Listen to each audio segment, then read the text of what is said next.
Sauveur merveilleux, je possède, qui s'est sacrifié pour moi, et sa vie innocente il céda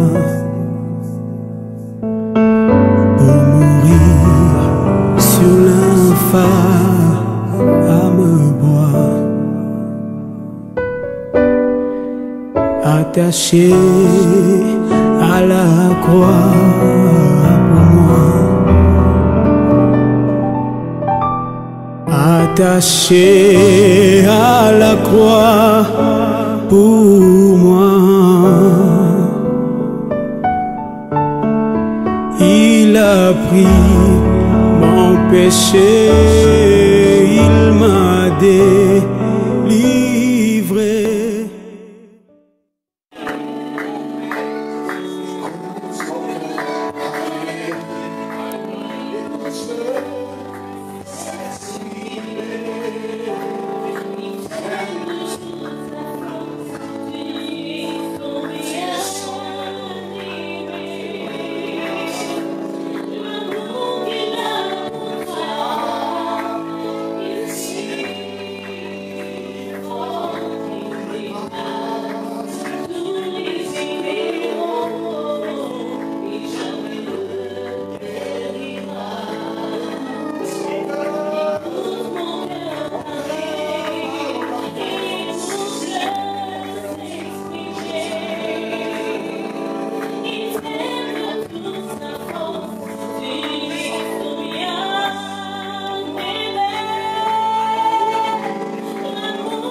Merci Seigneur pour le porte-parole, Seigneur, merci pour l'œuvre de la croix. Merci Seigneur parce que c'est grâce à cette œuvre que nous sommes achetés.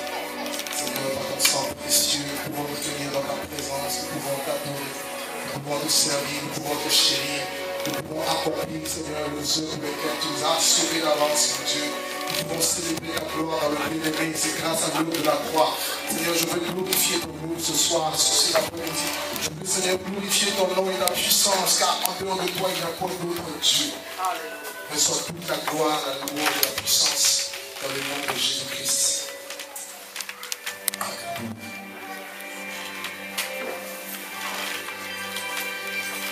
Alléluia. Amen. Gloire à Dieu. Salut ton frère de gauche et de droite, Jésus est vivant. Tu peux me dire, Jésus est vivant. Jésus est vivant. Tu n'as pas entendu, dis-lui, Jésus est vivant. Jésus est vivant. Jésus est vivant.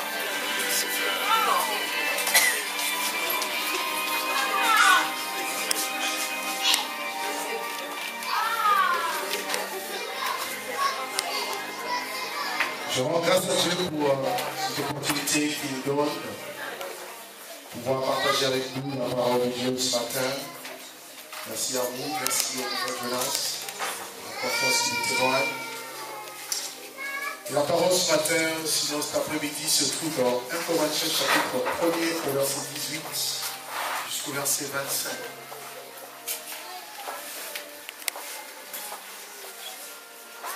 1 Corinthiens chapitre 18, chapitre 1er, à partir du verset 18 jusqu'au verset 25.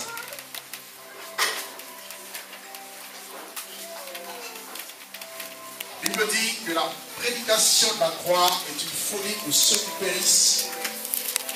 Et pour nous qui sommes sauvés, elle est une puissance de Dieu. Aussi est-il écrit, je détruirai la sagesse des sages et je rendrai nul l'intelligence des intelligents. Où est le sage, où est le scribe, où est le raisonneur de ce siècle? Dieu n'a-t-il pas convaincu de folie la sagesse du monde? Car puisque le monde, avec sa sagesse, n'a pas connu Dieu, il n'a plu à Dieu dans sa sagesse de sauver les croyants par la folie de la prédication. Car les Juifs demandent des miracles et les Grecs cherchent la sagesse. Et nous prêchons Christ crucifié, scandale pour les Juifs et folie pour les païens, mais puissance de Dieu et sagesse de Dieu pour ceux qui sont appelés étant Juifs que Grecs. Car la folie de Dieu est plus sage que les hommes et la faiblesse de Dieu est plus forte que les hommes. Nous allons parler ce matin, cet après-midi, de la croix qui est la puissance de Dieu. Je demanderai vraiment votre attention à la parole de Dieu. La Bible déclare que dans leur détresse, ils ont invoqué le nom du Seigneur. Le Seigneur envoya sa parole et sa parole les guérit. Sa parole les délivra. Dieu, pour agir dans la vie d'une personne, prend toujours appui à sa parole. Parce que c'est elle qui soutient toutes choses. Alléluia. Alléluia. Amen. Alléluia. Amen. Regarde ton voisin, dis-lui, écoute cette parole. Très bien. Dis-lui, écoute cette parole.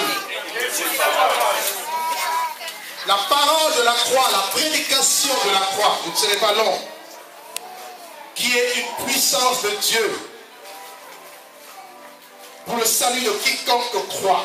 Paul nous dit ici, il parle aux chrétiens qui étaient à Corinthe, il leur dit, il leur parle de la réalité spirituelle qui est capitale pour nous. Il parle de la croix. Et je veux nous dire aujourd'hui que sans la croix, nul ne serait sauvé. Amen. Sans la croix, le christianisme sur lequel vous et moi nous avons mis notre foi est vain. Sans la croix, les puissances occultes auront toujours le dessus sur les hommes. Mais je veux vous parler d'une puissance qui est suprême. Et la puissance devant laquelle Satan tombe. Et Satan tombera tous les jours. C'est celle de la croix de Jésus. Alléluia. Paul dit que la prédication de la croix, elle est une folie pour ceux qui périssent. La croix, c'est quoi? Elle n'a rien à voir avec le signe de la croix que vous voyez. Mais la croix nous parle, ou nous fait référence ici à l'homme de Galilée. La croix ici fait référence au Dieu créateur du ciel et de la terre qui a quitté son trône et qui est venu sur ce bas monde, dans ce bas qui a pris le péché de l'humanité, qui a pris nos fardeaux, qui a pris nos iniquités et qui est monté à la croix pour mourir pour nous. Étant été fait objet de malédiction pour que nous les hommes qui croyons en lui, nous puissions recevoir la bénédiction, la grâce, la vie. Car il n'y a pas de bénédiction en dehors de la personne de Jésus-Christ crucifié à la croix. Paul nous dit que cette croix, elle est une folie. Où sont les scribes avec leur Torah, cette lettre qui tue? La lettre tue, mais c'est l'esprit qui vivifie. Où sont-ils? Où est le raisonneur de ce siècle? Montre-moi le mathématicien qui pouvait sauver l'humanité. Même le plus grand mathématicien, face à la mort, il est faible. Mais je veux parler de quelqu'un qui est mort et qui est revenu à la vie, qui confond la sagesse des raisonneurs. Alléluia. Jésus crucifié. La Bible dit, Dieu n'a-t-il pas convaincu de folie la sagesse du monde? Car puisque le monde, avec sa sagesse, n'a point connu Dieu, il a plu à Dieu dans sa sagesse de sauver les croyants par la prédication, plutôt par la folie de la prédication. Les Juifs demandent des miracles. C'est bien, comme il y en a beaucoup qui aiment les miracles, c'est bien, c'est pas une mauvaise chose. Mais je vais vous parler de quelque chose qui est au-dessus des miracles. Amen, amen. Ah non, quelqu'un ne me comprend pas aujourd'hui. Amen, Je veux votre réaction face à la parole de Dieu. Il y en a qui aiment les miracles. Qui aime les miracles ici? Moi j'aime les miracles. Alléluia. Alléluia. Qui aime le miracle? Qui aime la sagesse? Mais je veux vous parler de quelque chose qui est au-dessus des miracles et qui est au-dessus de la sagesse. C'est la croix de Jésus. Vous savez pourquoi je le dis? Un jour, les pharisiens sont venus, ils ont dit à Jésus, montre-nous un signe venant du ciel. Jésus leur dira, il ne vous sera donné d'autre signe que celui de Jonas. Parce que Jonas a fait 3 jours et 3 nuits dans le ventre du poisson. Mais le Fils de Dieu fera 3 jours et 3 nuits dans le sein de la terre. Mais alors, le 3e jour, il est ressuscité des morts. Il dit, les Juifs cherchent le miracle. Les païens, les Grecs cherchent la sagesse. Nous allons tous les jours à l'école, bac plus 20, bac plus 40, on veut la sagesse. On veut la science, la connaissance qui peut enfler. Mais je veux vous parler de la puissance de Dieu capable d'apporter le salut de l'humanité. Paul dit nous, enfants de Dieu, toi et moi, il dit nous prêchons Christ crucifié. Alléluia. La croix égale Jésus-Christ crucifié. Amen. Jésus-Christ suspendu au poteau de la croix. Oui, là était le rendez-vous divin. Là était je dirais, la marque de Dieu. La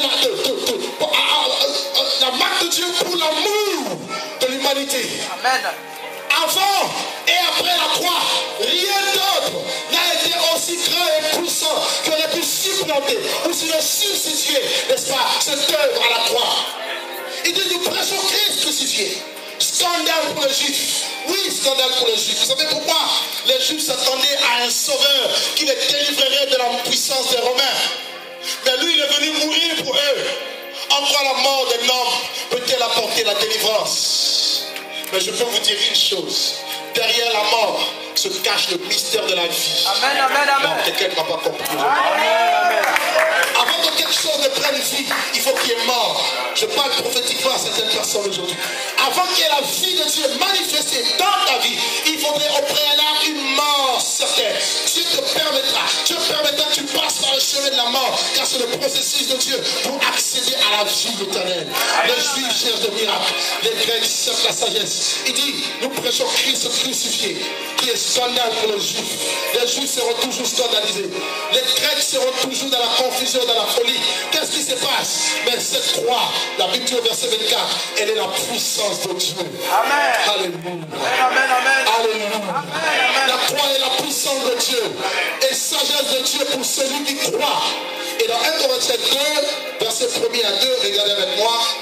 1 Corinthiens chapitre 2, le verset 1er jusqu'au verset 2. La Bible dit, Paul dit ici, pour moi, frère, lorsque je suis allé chez vous, ce n'est pas avec une supériorité de langage ou de sagesse que je suis allé vous annoncer le témoignage de Dieu. car je n'ai pas eu la pensée de savoir parmi vous autre chose que Jésus-Christ et Jésus-Christ crucifié. Amen. Paul a planté cette église de Corinthe. Dans Acte 18, si vous lisez Acte 18, Acte 19, on nous parle de Paul à Corinthe. Paul, Dieu l'utilise puissamment. Il rencontre Aquilas et Priscille. Et l'œuvre de Dieu va être bâtie dans cette ville. Les Corinthiens étaient sages. Les Corinthiens aimaient la sagesse. C'était une église qui avait rencontré Jésus sous ses multiples facettes. Parce que Paul nous dit dans 1 Corinthiens 1er que le témoignage de Jésus était solidement planté parmi eux. Il dit également que cette église a été comblée de toutes les richesses qui concernent la connaissance et la parole de Dieu. Cette église était enrichie sur le plan connaissance. Cette église était enrichie sur le plan, je dirais, parole. Cette église était enrichie sur le plan des dons spirituels. Il y avait des dons spirituels, mais à gogo dans cette église. Mais Paul dira à ces chrétiens, je ne veux savoir rien d'autre de toutes ces choses. Beaucoup de chrétiens courent après les choses de néant. Mais le plus important, il dit, ce que je veux savoir parmi vous, c'est Jésus-Christ crucifié. Et je veux voir la croix en vous. Les dons, c'est bien. La connaissance, c'est bien. Elle enfle. Les biens matériels, c'est bien. Comme aujourd'hui, beaucoup de chrétiens, beaucoup d'églises ont perdu le message de la croix. Et ils se sont basés sur la prospérité. Mes amis, une seule chose, Jésus-Christ crucifié. Parce que si tu as Jésus crucifié, automatiquement tu as la prospérité. Amen, amen. Mais si tu as la prospérité et que tu n'as pas Jésus crucifié, ta prospérité pourrira un jour. Jamais. Mais ton âme, où ira-t-elle? Je ne veux savoir rien d'autre parmi vous, Corinthiens. Dans cette église, est-ce que Jésus-Christ était crucifié? Ce que je veux, c'est Jésus-Christ crucifié. Amen, amen. Parce que quand on parle de la crucifixion, on parle de la faiblesse de la chair. Alléluia. Jésus crucifié. Vous lisez Luc 24. Jésus, on l'amène au poteau de la croix. On va le placer là, sur le mont, sur cette montagne.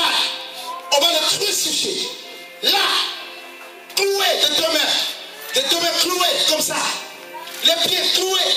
On prend une couronne de puis on pose sur lui. Dans sa chair, il a gémi. Dans sa chair, il a souffert.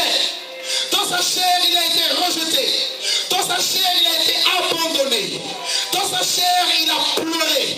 Dans sa chair, il s'est retrouvé seul. Dans sa chair, Jésus-Christ était dépouillé de tout. Même le vêtement qui servait à le couvrir, les Romains vont le déchirer. À la croix, Jésus-Christ, lorsqu'il était crucifié, frères et sœurs, on va le mettre une lance dans son côté. L'eau et le sang va sortir. À la croix, on va lui donner de fenêtres. Il était seul, souffrant. Sa chair a connu une souffrance atroce. Voilà pourquoi, avant de monter à la croix, à Gethsémani, pendant qu'il était dans le rendez-vous avec Dieu, dans ce jardin, Jésus va pleurer. Et la Bible dit que sa sueur va devenir de grumeaux de sang. Tout le monde va le lâcher. Tout le monde va l'abandonner. Mais il fallait qu'il passe par là. Parce qu'il n'y a pas la vie sans la souffrance. Dieu, pour t'amener dans une dimension supérieure, il doit tuer ta vie. Il doit détruire ta vie. Il doit t'amener à la croix. Il doit tuer celui que tu es avant que sa vie réagisse. Amen, amen, amen. La crucifixion a deux aspects. Le premier aspect, c'est l'aspect physique. Et dans l'aspect physique, tout le monde te regarde. Tout le monde a peur pour toi. Tout le monde dit, mais qu'est-ce qui se passe? Qu'est-ce que cet homme a fait? Qu'est-ce que cette femme a fait? Pourquoi tant de souffrance? Pourquoi tant de pleurs? Alors que je crains Dieu, alors que je sers Dieu, alors que je verse les larmes, alors que j'ai tout donné pour Dieu. Oui, sur le plan humain, tu as l'impression d'être dépouillé. Dépouillé de tout, dénué de tout. Là où c'est facile pour tout le monde, pour toi c'est difficile. Tu n'as jamais posé la question pourquoi? Alléluia. Amen, amen. Alléluia. Amen. Dieu te tue. Parce qu'il faut que tu sois crucifié. Parce que Paul a dit, je ne veux savoir rien d'autre que Jésus-Christ crucifié. Et cette croix apparaît d'abord dans cet aspect. Sur cet aspect. Et visiblement, comme les hommes aiment regarder aux apparences, ils diront, oh là là, cette sœur, elle a perdu son temps avec Jésus.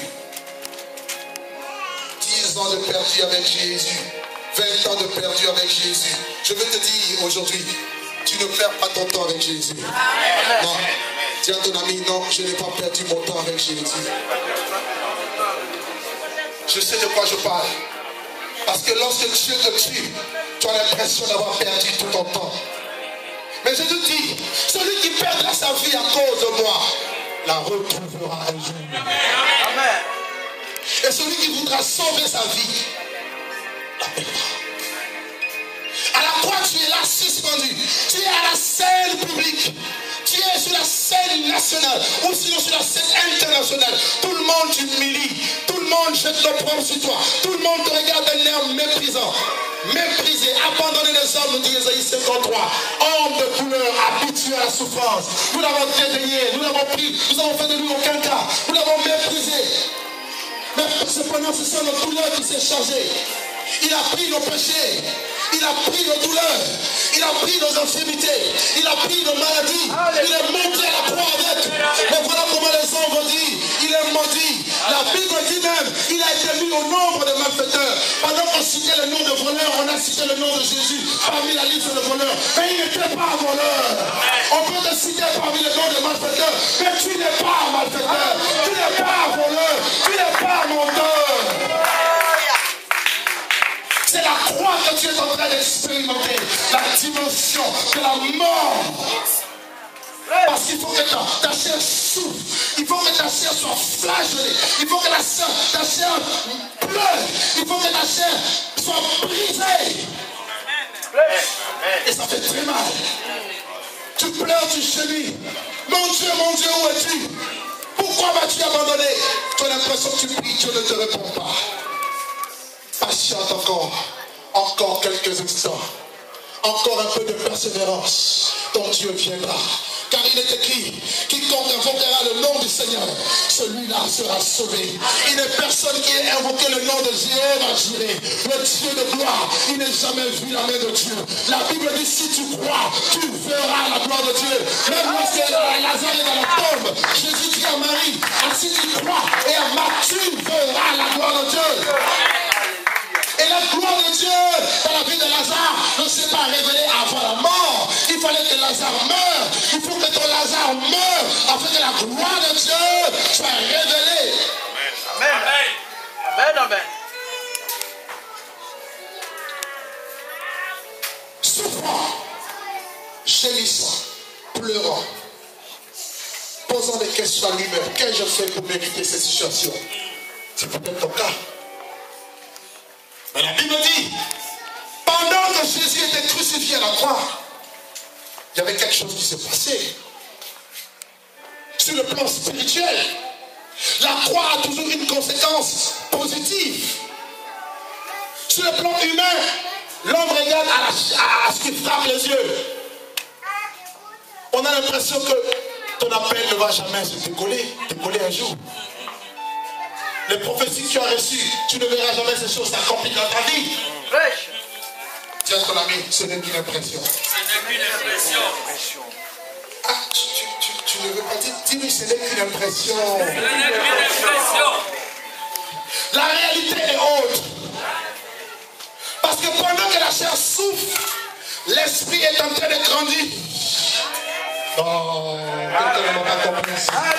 Je dis à quelqu'un, pendant que Dieu est en train de te frapper sur le plan charnel, sur le plan corporel, ton âme est encore gémisse sous le poids de la souffrance, c'est là que ton esprit grandit. La Bible dit nos légères afflictions du moment présent produisent pour nous au-delà de toute mesure un poids éternel de gloire. La gloire de Dieu a un prix, et le prix de la gloire, c'est la croix de Golgotha.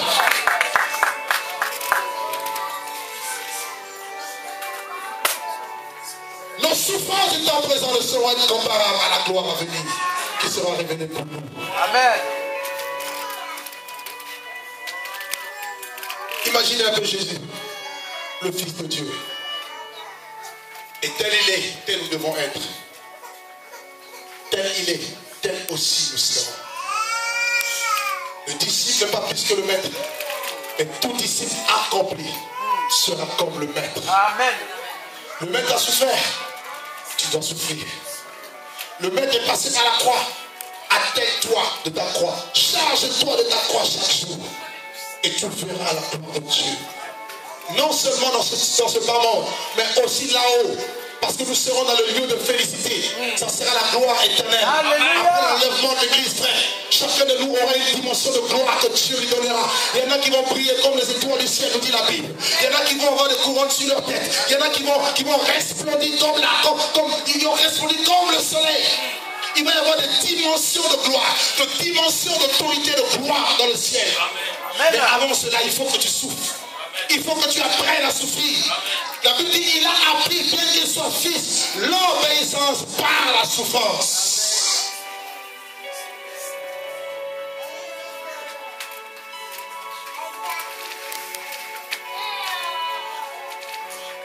Regardez avec moi. Prenons Luc. Luc. Nous lisons au chapitre 23. Nous allons lire à partir du verset 33 jusqu'au verset 37. Lorsqu'ils furent arrivés au lieu appelé Calme, ils le crucifièrent là. Ainsi les deux malfaiteurs, l'un à sa droite et l'autre à sa gauche. Jésus dit, pardonne-leur, car ils ne savent ce qu'ils font. Ils se partagèrent ses vêtements en tirant au sort. Et le peuple se tenait là et regardait. Les magistrats se moquaient de Jésus, disant, il a sauvé les autres. À la croix, on va se moquer de toi. On va dire, tu as sauvé les autres. Sauve-toi toi-même. Alléluia. Il a sauvé les autres. Qui se sauve lui-même? S'il est le Christ, l'élu de Dieu. Oh, si tu es réellement prophète, alors donne-nous une prophétie maintenant. Tu peux rigoler un peu. Si tu es réellement enfant de Dieu, si tu es réellement fils de Dieu, change ce pain, ces pierres en pain. Tu n'as pas besoin de prouver que tu es fils de Dieu. Tu l'es.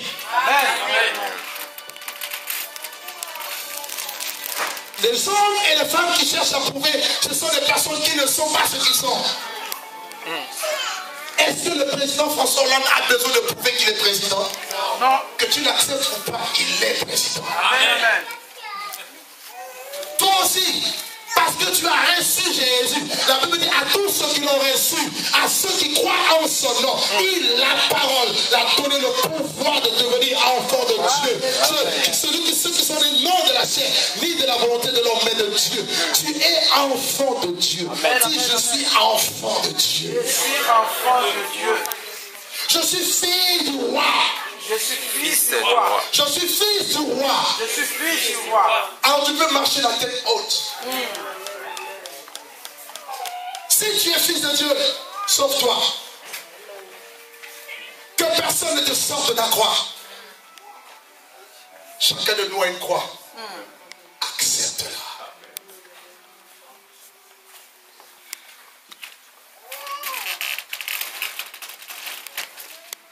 Et nous allons dans le livre de Colossiens, au chapitre 2. Et regardez avec moi le verset 15, 14 et 15.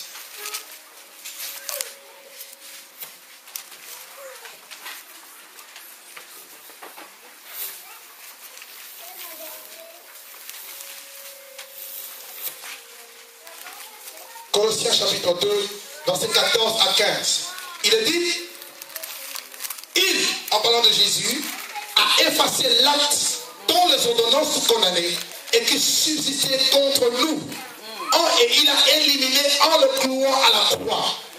Il a dépouillé les dominations et les autorités. Il les a livrées publiquement à spectacle en triomphant d'elles par la croix. Regardez, je vous ai dit tout à l'heure que sur le plan physique, humain, la croix est une faiblesse. D'ailleurs, Paul le dit dans 2 Corinthiens 13, verset 4. Il dit que Jésus a été crucifié à cause de sa faiblesse, mais il vit par la puissance de Dieu. Amen, amen. Vous voyez? Donc pour que la puissance de la croix soit manifestée, il faut d'abord que tu sois crucifié comme Jésus. Et c'est ainsi que sa puissance pourra se manifester au travers de ta vie. Alors, pendant que Jésus était sous la croix, cloué, tout le monde se moquait de lui. Il y avait le peuple qui se moquait de lui. Les passants se moquaient de lui. Les soldats romains se moquaient de lui. Les chefs religieux se moquaient de lui. Mais regardez ici sur le plan spirituel ce qui se passait. Sur le plan humain, on a l'impression que c'est fini. Sur le plan physique, on a l'impression que Dieu a fini avec toi, c'est fini. Il n'y a plus rien à faire. Tu souffres trop. Quel espoir y a-t-il encore? Mais attention, la croix est une puissance sur le plan spirituel. Amen, amen. Parce que les choses visibles, les choses spirituelles sont invisibles. Et les choses visibles sont passagères. Et les choses spirituelles sont éternelles. C'est-à-dire qu'à chaque fois que Dieu est en train de te casser dans un domaine, sache que c'est pour que tu puisses gagner encore plus dans l'éternité. Amen, amen, amen. Et c'est ça qui s'est passé. Jésus était là. Et la Bible dit que c'est à la croix que Jésus a premièrement effacé l'acte dont les ordonnances sont condamnées. C'est-à-dire l'acte de la loi qui a mené la condamnation, la mort. Jésus l'a cloué à la croix. Donc tout le monde pouvait regarder Jésus. Il dit, ah Jésus, pauvre Jésus, misérable Jésus. Mais lui, il savait ce qu'il faisait. Il savait qu'il était en train d'accomplir la loi. Voilà pourquoi il dira, tout est accompli. Amen, amen, amen. Est-ce que vous comprenez un peu? Amen. Ça, c'est la première chose. C'est-à-dire la loi du péché. C'est la loi qui fait en sorte que tu sais que voler c'est mauvais, mais tu arrives quand même à voler. Combien de personnes aujourd'hui savent que le mal c'est le mal, mais il faut quand même le mal? Alléluia. Amen. Combien de personnes? Parce qu'ils savent que c'est mauvais, mais ils n'ont pas la force. Alléluia. Amen. Ils n'ont pas la force de sortir du mal. Ils mentent, ils trichent, ils volent, ils fraudent dans le métro. Amen. Amen. J'espère qu'il n'y a pas de fraudeurs ici. La croix de Jésus va vous délivrer aujourd'hui. Amen, amen. Alléluia. Voyez-vous un peu, cette loi de la mort est renfermée en nous. La loi du péché. Paul dit, je n'arrive pas à faire le bien que je sais. Je fais le mal que je ne veux pas faire. Il y a une loi contraire à la loi qui est en moi. Il dit, misérable que je suis, qui me délivrera de ce corps de mort? Et dans Romains 8, il est dit, il n'y a plus maintenant aucune condamnation pour tous ceux qui sont en Jésus-Christ, qui marchent non selon la chair, mais selon l'Esprit de Dieu. Car la loi de l'Esprit de vie en Jésus m'a délivré, m'a affranchi de la loi du péché et de la loi de la mort. Je ne peux plus pécher parce que la sémence de Dieu habite en moi. Je ne peux plus pécher parce que la croix de Jésus dans mon cœur a brisé le péché. Le pouvoir du péché a été anéanti. Jésus a effacé l'acte dont les ordonnances me condamnaient et qui subsistait contre moi à la croix. Il a cloué à la croix. Amen. Et la Bible dit ensuite, il a dépouillé les dominations et les autorités. Dépouiller égale désarmer. Désarmer, on ne peut désarmer que quelqu'un qui est armé. Le diable était armé. L'homme fort. Jésus dit quoi? Lorsque vous allez piller la maison d'un homme fort, que devez-vous faire avant tout? Vous devez lier l'homme fort. Et ensuite vous pourrez délier ou prendre tout ce qui lui appartient. Mais c'est à la croix que Jésus a dépouillé l'homme fort. Les gens étaient en train de se moquer de lui sur le plan physique par rapport à ce qu'ils voyaient. Mais spirituellement, Jésus savait ce qu'il faisait. Alléluia. Alléluia. Quelqu'un qui est connecté aujourd'hui saisit la révélation de Dieu. Je parle de deux aspects. Un aspect visible. On te voit, on a peur pour toi. On te voit, on jette l'opprobre sur toi. On te voit, on se moque de toi. Accepte. Parce que tu sais, dans l'intimité avec Dieu, qu'est-ce qui est en train de se passer. Alléluia. Et les dominations et les autorités, quand vous regardez la hiérarchie dans le royaume de ténèbres, c'est dans Ephésiens chapitre 6, c'est les démons les plus puissants. Ephésiens 6 te dit quoi? Nous n'avons pas à lutter contre la chair et le sang, mais contre les dominations, les autorités, les princes de ce monde, de ces ténèbres, les puissances occultes se sont réunies. Ils ont fait une coalition, un tumulte. Voilà pourquoi David dira, pourquoi ce tumulte parmi les nations? Pourquoi ces vaines pensées parmi le peuple? Les démons ont animé les rois, les démons ont animé les chefs religieux. Ils se sont réunis dans un seul but, tuer Jésus. Mais la Bible dit, celui qui siège dans les cieux rit. Amen. Alléluia. Est-ce qu'on peut acclamer Dieu? Le Dieu de gloire, la Bible dit, lui, il est assis. Rien ne l'impressionne. Quand vous pleurez, vous gémissez. Vous dites, ah Seigneur, je suis fini. Je vais mourir. Lui, il est assis. La position du repos. Calme. Parce qu'il maîtrise la situation. Même dans la barque, alors qu'il y avait la tempête, Jésus était là couché. Il maîtrise la situation. La situation de ta vie est maîtrisée par Jésus. La situation de ton couple est maîtrisée par Jésus. La situation de ton ministère, de ton appel est maîtrisée par Jésus. Jésus maîtrise toute situation. Il est le maître des temps et des circonstances. Amen. Celui qui sied dans les cieux rit. Donc Dieu rit aussi. Oh my God. Pourquoi Dieu criait? Pourquoi Dieu était-il en train de rire? Parce qu'il savait, il connaît le sort des méchants.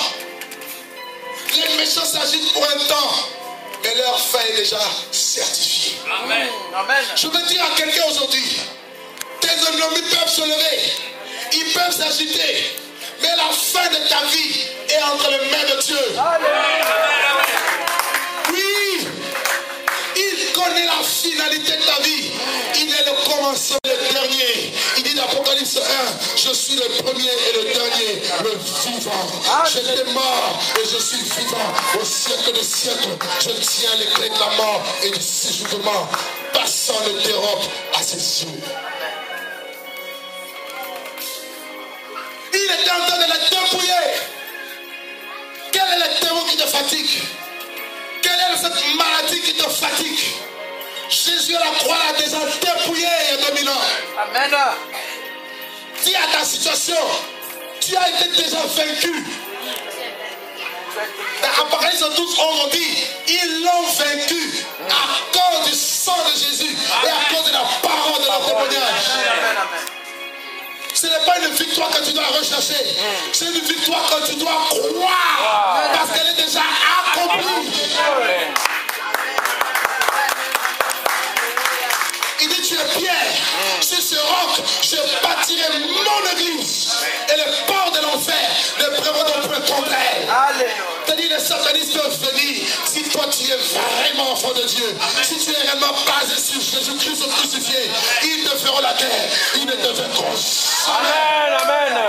1000 tomberont à ton côté, 10 000 à ta droite, tu ne seras jamais atteint. Même si tu es atteint, sache que le malheur atteint souvent le juste, mais l'Éternel l'en délivre toujours.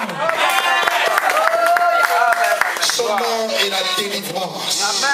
Il y a de salut aucun autre, car il y a sous le ciel aucun autre nom qui nous a été donné parmi les hommes par lequel nous devions être sauvés, délivrés, guéris, bénis, restaurés. Oui, transportés dans l'allégresse avec Dieu, marchant avec lui dans la plénitude de l'Esprit de Dieu, car il dit, mon esprit sera avec vous tous les jours jusqu'à la fin du monde. Amen.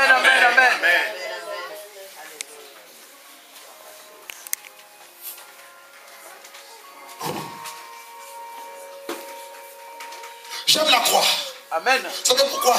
C'est là qu'il y a le rendez-vous avec les puissances occultes. C'est là le rendez-vous avec les hordes de Satan contre toi. Tu te sens oppressé. Tu sens comme il y a une main noire sur toi. Dans le but de t'enfoncer dans le noir. Sache que tu es en train d'expérimenter la croix. Tu sens comme si les ténèbres t'environnent. Tu sens comme si en marchant, il y a des yeux qui te regardent. Ah oui. La croix de Jésus. Mais il faut vaincre. Comment Jésus a vaincu? C'était en pleurant. Il dit à Pierre, il faut que j'aille à Jérusalem. Il faut que je souffre beaucoup. de la part des sacrificateurs et que le Fils de l'homme soit livré à la mort. Pierre dit, à Dieu ne plaise, cela ne t'arrivera pas. Amen. Je dis, arrière de moi, Satan. Amen. Vous savez pourquoi? Parce qu'il savait que ce n'était pas Pierre, mais c'était les pensées du diable pour qu'il ne monte pas à la croix. Amen. Et lorsque Jésus était monté à la croix, et que Satan a réalisé, parce qu'il y avait pendant 3 heures les ténèbres sur toute la terre, les ténèbres spirituelles, le monde tourne, le royaume des ténèbres, Satan et tous ses démons, les sorciers, tous ces hommes étaient sortis de leur cavité pour attaquer Jésus. Mais lorsque Jésus a vaincu par la croix, les gens ont commencé à dire, si tu es fils de Dieu, descends de la croix. Tu n'as pas compris. Amen. C'est eux qui l'ont fait monter à la croix. Mais ils l'ont supplié de descendre de la croix. Amen. Oh my God. Wow. Ne descends pas de ta croix. Reste sur ta croix. Donne encore ton dos pour qu'on te frappe plus. Donne ton joue pour que tu sois encore frappé. La vue de son visage était défiguré, méprisable, méconnaissable. Il le fallait. Afin qu'il puisse rayonner de gloire par la suite. Il n'y a pas la gloire sans la croix. Il n'y a pas l'élévation sans la descente aux enfers. C'est le même qui est descendu dans les régions inférieures de la terre. C'est le même que nous le voyons couronné de gloire aujourd'hui. Les deux choses vont ensemble. Jésus dit, si le grain de blé qui tombe à terre meurt, il reste seul. Oh non, je te dis, ne dis pas non Seigneur, je ne veux pas mourir. Dis j'accepte. Si telle est ta volonté, je veux boire la coupe. Dis à ton ami, je veux boire la coupe. Dis-lui, je veux boire la coupe. Cette coupe que Jésus a réservée pour moi. Je veux la boire. Et quand tu l'auras bu, tu auras sucé jusqu'à la lie. Tu vas connaître la mort. Et quand on parle de la mort, on voit l'ensevelissement. On va t'enterrer. On va t'oublier.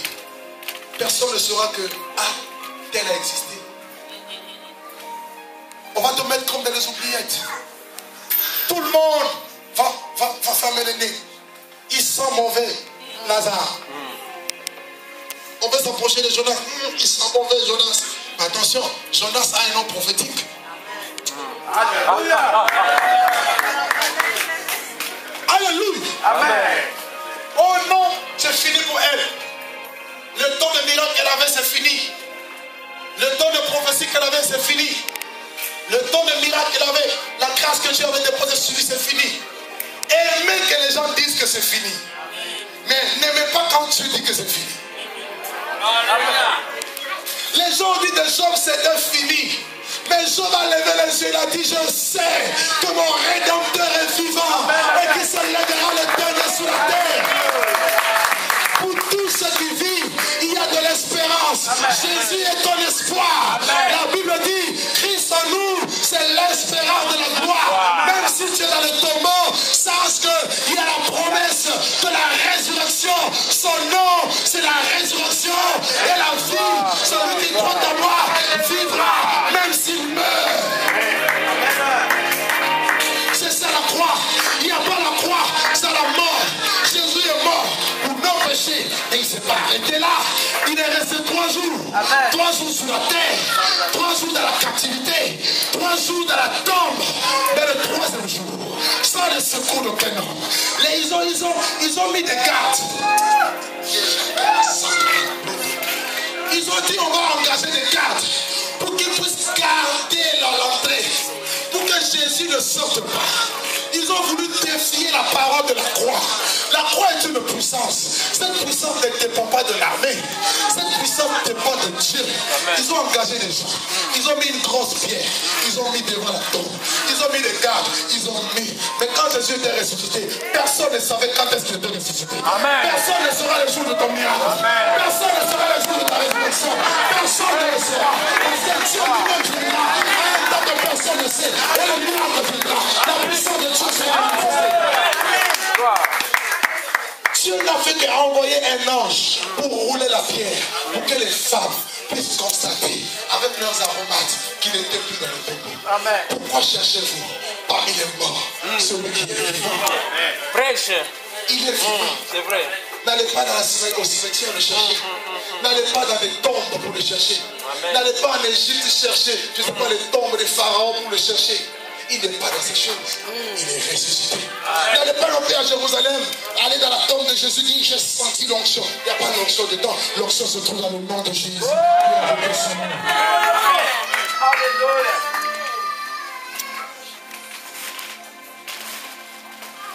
Voilà l'œuvre spirituelle de la croix, frère.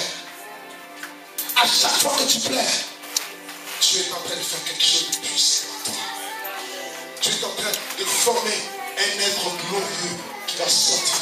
Ce grain de blé qui est tombé, ce grain a la vie, mais de lui-même, ce grain ne peut pas donner la vie. Il faut que le grain soit planté. Quand on le plante sur la terre, il meurt. Quand une fois que le grain est mort, c'est alors que le grain peut germer. Or, le nom de Jésus, c'est aussi le germe. Amen. Amen. Il s'appelle le germe. Amen, amen, amen. Cela veut dire que tu es une semence, tu vas germer. Où que tu sois, tu germes. Même dans les déserts, Dieu dit tu vas germer. Non, tu n'as pas compris. Amen. Avez-vous déjà vu une plante?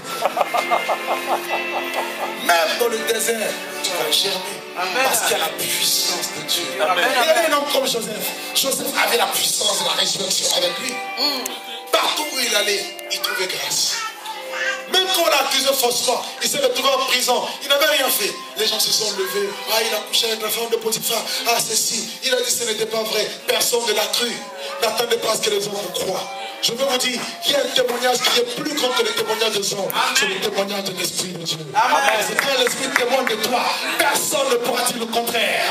Personne ne pourra dire le contraire. C'est pourquoi il a dit, ce n'est pas celui qui se recommande qui a prouvé, mais c'est celui que Dieu recommande. Alléluia. Laisse-toi recommander par Dieu. Comme Jésus, laisse-toi. Tu vas sortir de l'eau de baptême, qui est l'image de la mort. Le ciel s'ouvrira et la voix parlera. Celui-ci, celle-ci, est mon fils, et ma fille, bien-aimée, en qui je mets toute mon affection. Écoutez-le.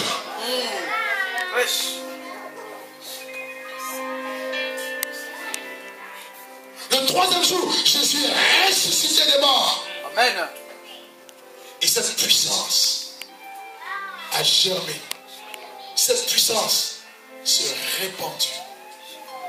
Paul dit dans Éphésiens 1, il dit, je prie que Dieu illumine les yeux de vos cœurs pour que vous puissiez comprendre, oui, la profondeur de Dieu, la largeur de Dieu. Quel est l'appel? Quelle est l'espérance qui s'attache à son appel? Et quelle est l'infinie grandeur? Il parle d'une grandeur infinie, infinie de sa puissance. Mais Dieu l'a ressuscité, Dieu l'a déployé en Jésus, en le ressuscitant des morts. Le fait que Jésus est ressuscité des morts, c'est la seule preuve que ta situation a une solution. Amen. Est-ce que quelqu'un croit cette parole? Amen, amen. Ta situation a une solution. Amen. Si le mot problème existe, cela veut dire que le mot solution aussi existe. Amen. Et il n'y en a pas deux, il n'y en a pas trois, il n'y en a pas quatre, il y en a un seul. Amen. Ce n'est pas un pasteur, un apôtre, qui que ce soit, ni moi qui vous parle. Son nom c'est Jésus-Christ de Nazareth. Jésus crucifié. Alléluia.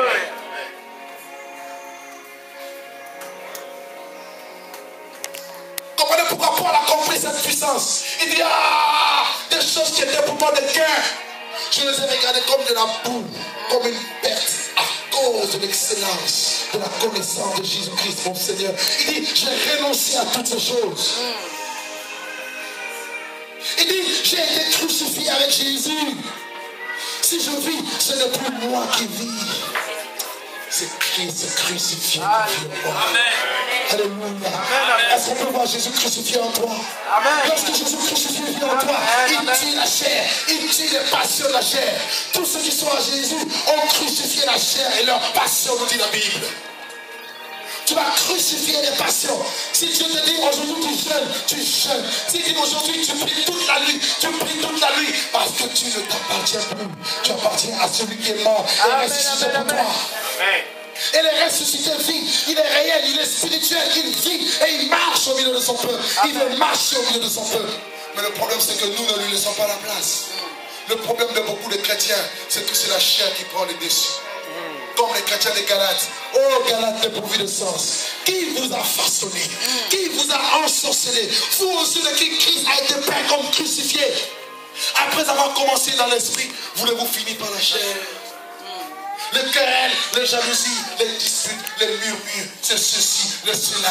Voilà ce qui tue la vie de Dieu, la vie de l'esprit. Voilà ce qui fait que l'esprit de Dieu ne peut pas agir. Mais une fois que tu es crucifié, comme le maître a été crucifié, tu permets à l'esprit d'agir. Dieu tue ton corps, mais il rend fort ton esprit. Et si nous étions tous remplis de crucifiés ici, nous serons une église puissante. Amen, amen, amen. C'est pourquoi Satan n'aime pas la croix. Il sait que ça défait de la croix. Pour finir, Galates chapitre 4, Galates chapitre 6, regardez avec moi. Galates chapitre 6. Nous prenons le verset 14. Est-ce que nous pouvons le lire tous ensemble? Galates chapitre 6, le verset 14. Galates chapitre 6, le verset 14. Nous lisons 1, 2, 3. Pour ce qui concerne, loin de moi la pensée de me glorifier d'autre chose que de la croix de notre Seigneur Jésus-Christ, par qui le monde est crucifié pour moi, comme je le suis pour le monde. Et allez ici, Paul. Paul qui a compris la révélation de la croix. Il dit pour moi, Paul, loin de moi la pensée de me glorifier d'autre chose que de la croix de Jésus. C'est-à-dire de Jésus-Christ crucifié. Amen, amen. C'est lui qui doit être ma gloire. Je dois vivre par lui. Je dois respirer par lui. Tout ce que je dois faire, c'est par lui. Amen. Loin de moi la pensée de me glorifier d'autre chose que de la croix de Jésus. Il dit, par qui le monde est crucifié pour moi, voyez, et comme je le suis pour le monde. Par la croix, le monde n'existe plus. La croix est comme cette barrière qui sépare l'âme et l'esprit. La croix, ce poteau de la croix, Christ, est comme cette barrière qui empêche le monde de t'affecter. Et que tu sois également affecté par le monde. Tu prends une décision. Or, nous savons que le monde entier est sous la puissance du malin. Une fois que le monde t'affecte, tu ne vis plus la croix de Jésus. Voilà pourquoi on parle de renoncement. Qui dit croix, dit renoncement. Renoncer à tout ce que tu aimes. Déjà le péché, tu dois renoncer à tout ce qui est péché. Tu dois sanctifier tes yeux. Renonce à l'impudicité, au mensonge, à l'adultère, à la fornication, à la masturbation. Renonce au mensonge. Renonce à toutes ces choses. Voyez? Renonce à la duplicité, à l'hypocrisie. Renonce au manque de pardon. Qui dit croix dit pardon. Pardonne tes ennemis. Même ceux qui t'ont fait du mal. Tu libères le pardon comme le Seigneur l'a fait. Amen, amen. Tu renonces à ta vie.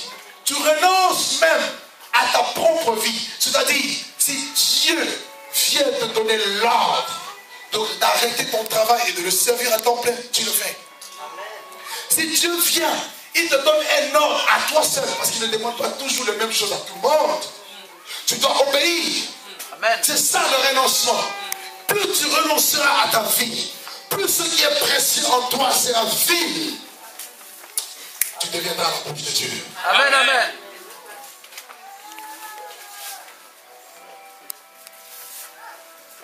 Il dit la croix, c'est la gloire. Mais nous, notre gloire, c'est quoi? J'ai une belle voiture. Dieu m'a béni. J'ai une belle maison. Dieu m'a béni. Ah bon? C'est bien, c'est pas mauvais. Mais ce n'est pas d'abord la bénédiction. Nu tu es venu, nu tu partiras. Voilà la bonne nouvelle. Tiens ton ami, nu tu es venu, nu tu partiras. Dis-lui. Dis-lui encore, nu tu es venu, nu tu partiras. Donc tu n'emmèneras pas tes beaux vêtements, tes belles montres. Non. Mais Jésus crucifié dans ton cœur, tu partiras avec lui. Amen, amen, amen, amen. Alors c'est lui que tu dois chercher avant toute chose. Le monde ne doit plus t'intéresser. Si Dieu te donne le bien de ce monde, gloire à Dieu. S'il ne te le donne pas, gloire à Dieu. Paul dit, Christ est ma vie. Amen, amen. Et la mort m'est un gain. Voilà la puissance de Dieu. Lorsque tu es mort, Satan sait qu'il n'a plus d'espoir avec toi. Vous avez déjà vu quelqu'un qui est mort et puis tu viens, tu l'insultes. Admettons, tu es mort, tu es cadavre. Regarde-moi, Blaise là. Imbécile, excusez-moi, hein. Salaud. Et le mort se réveille et dit, pourquoi tu m'insultes? Il se réveille pour dire, pourquoi tu m'insultes? Et puis il meurt à nouveau. Vous avez déjà vu ça? Tu peux dire tout ce que tu veux. Il est mort. Je viens, je donne un coup de poing. Il est mort. C'est ce que Dieu veut. C'est dans cette dimension que Dieu veut amener son peuple. La Bible dit, de même que Christ a souffert dans la chair, vous aussi, armez-vous de la même pensée. La souffrance pour nous est une arme.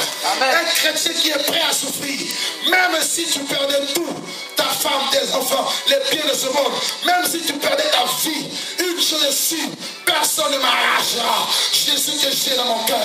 Personne. Amen. Nous avons aujourd'hui beaucoup de gens qui sont attachés aux choses de ce monde et Satan sait qu'il les tient quelque part. Sois prêt à tout abandonner, à tout lâcher, même ton ministère, même ce qui tient, ce que tu peux aimer le plus. Sacrifie-le. Et tu verras la puissance de Dieu. Amen.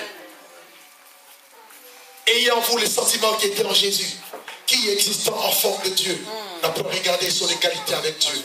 La Bible dit, il s'est humilié jusqu'à la mort de la croix. Et c'est pourquoi que Dieu l'a aussi souverainement élevé. Il lui a donné le nom qui est souverainement élevé au-dessus de tous les noms. Afin qu'au nom de ce Jésus, qui est assis à la droite de la majesté divine, tout genou fléchisse. Plus tu meurs, plus il t'élève avec lui dans cette dimension de gloire. Frère, je vous dis la vérité. La croix est la puissance de Dieu pour nous. Amen. Et nous ne pouvons pas reculer face à l'ennemi. Parce que nous savons à qui nous avons cru. Amen. Il n'y a pas la gloire de Dieu dans cette dimension, dans la plénitude que Dieu veut, sans la croix.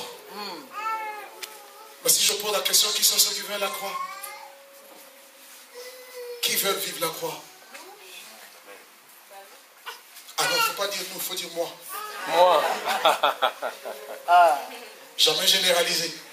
Tu ne sais pas quelle est la situation de ton voisin. Parce que lui, il a essayé de dire, peut-être que dans son cœur, il dit, mais qu'est-ce qu'il nous raconte là? Moi, je veux avoir mon mariage et puis je m'en vais. Attention. La croix de Jésus. Amen. Alléluia. Amen.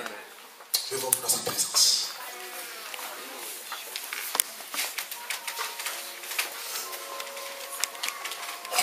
Levons juste nos mains vers Dieu, vers le ciel.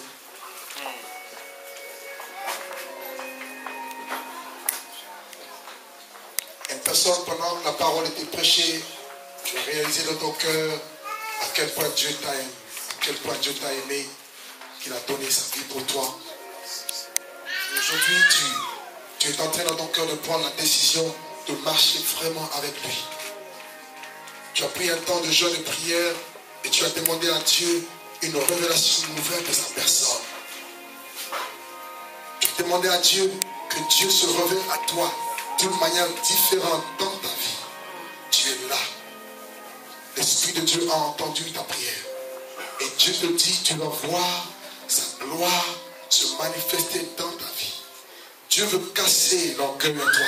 Dieu veut casser, oui, ce qui t'empêche de voir sa gloire. Parce que tu as demandé de voir cette gloire, tu la verras. Tu la verras. Tu la verras dans ta vie. Seigneur, ce soir, nous levons nos mains vers toi. Et nous te demandons, Seigneur, de nous aider à supporter les souffrances qui sont liées à notre appel. Seigneur, humblement nous venons devant toi. Élève ta voix là où tu es, commence à prier Dieu. Dis à Dieu, Je veux marcher dans le chemin que tu as tracé pour moi. Et je veux expérimenter ce que tu as prévu pour moi. Là où tu es, élève ta voix. Commence à prier Dieu. Élève ta voix simplement. Simplement. Simplement.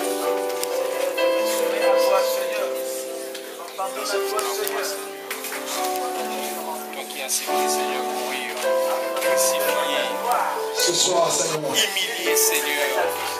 Oh, Jésus, que je sois sauvé, Seigneur. Merci, Seigneur. c'est devant toi que nous venons ce soir. C'est ce qui a fait pour moi, Seigneur. Seigneur, nous voulons expérimenter la puissance de Dieu en nous. Merci pour la Seigneur, brise-nous encore les choses qui te donnent la gloire. Être ce vase d'honneur, ce vase, mon Dieu, que tu vas utiliser. Alléluia. Seigneur, je prie, mon Dieu, pour ton esprit, de te révéler puissant dans le nom de Jésus-Christ de Nazareth. Il est là par ton esprit. Viens, Seigneur. Viens, Seigneur. Viens, Seigneur. Viens, Seigneur. Au nom de Jésus. Seigneur.